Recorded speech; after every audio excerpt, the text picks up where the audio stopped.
Tile and stone are very durable materials that can and should last a lifetime.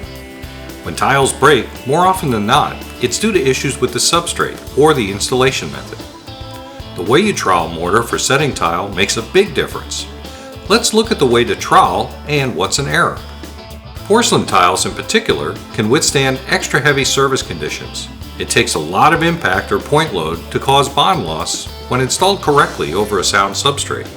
The mortar under this tile was installed using the correct trowel method. No error here. On the other hand, since tile is a hard and brittle finish or veneer, unsupported space under the tiles actually creates weak spots.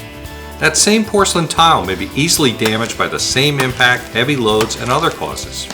Spot bonding with mortar is not recommended to set tile. It may be easier to set tiles flat to each other during the installation, but it's only a matter of time before the slightest force causes a failure. Little mortar actually comes in contact with the tile. It was easy to spot the tile that was installed correctly. The first tile was installed using the NTCA recommended ANSI standard. The others were not. Unfortunately, many tiles are being installed incorrectly, especially very large tiles, and this can result in costly breakage. So why does this happen? It's because most flooring adhesives were applied in this manner and the swirling motion was passed on. This is a more natural movement, just a simple bend of the elbow.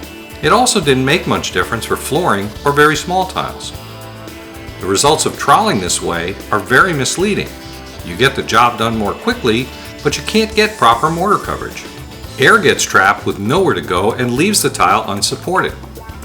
Swirling the mortar causes voids where the tile is not bonded to the substrate. These voids can result in cracked tile and bond failure under normal use, but especially under point load or impact. In addition to impact and heavy loading, tiles set without proper mortar coverage are more likely to fail under many conditions.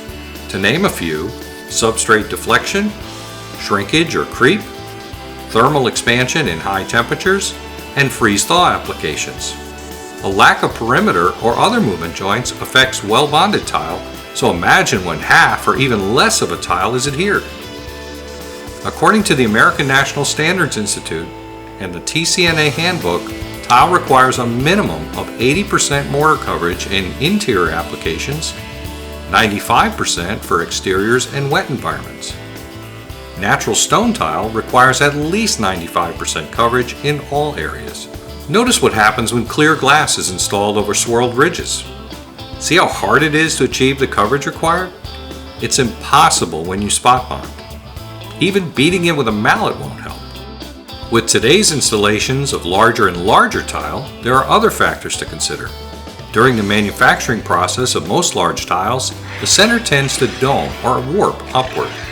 This warpage requires more mortar to be used, and air is even less likely to be removed when the mortar is swirled. Additional mortar applied correctly has to make up the difference.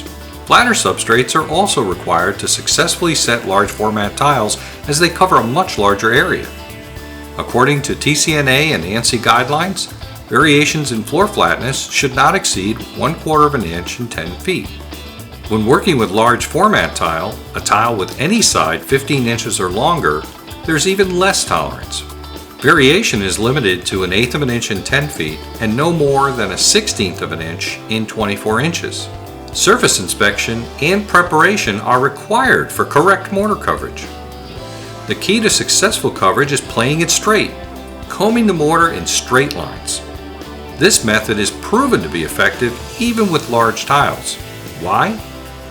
Trowel ridges running in straight lines are much easier to collapse. They assist with air removal to maximize mortar coverage and ensure a strong bond to the tile and substrate. You can't see through tiles, but if you could, you'd see this technique gives the best support and protection to the tile. There are other steps to achieving good mortar coverage. The first is to key in a coat of mortar into the substrate with the flat side of the trowel. Then add more mortar to the substrate and comb the mortar in straight lines, all going in one direction. Combing the trowel ridges in straight lines provides better distribution of the mortar. With rectangular tile, trowel ridges should go across the short direction of the tile. This allows better air release when you bed the tile.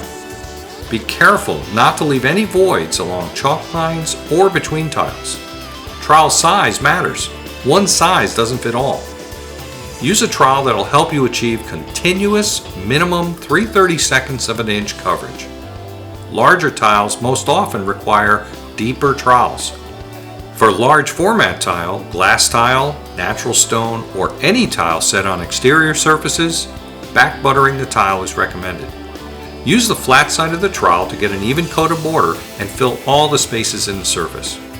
To finish, set the tile firmly and move it backward and forward across the trowel ridges about 1/4 to 1/2 inch.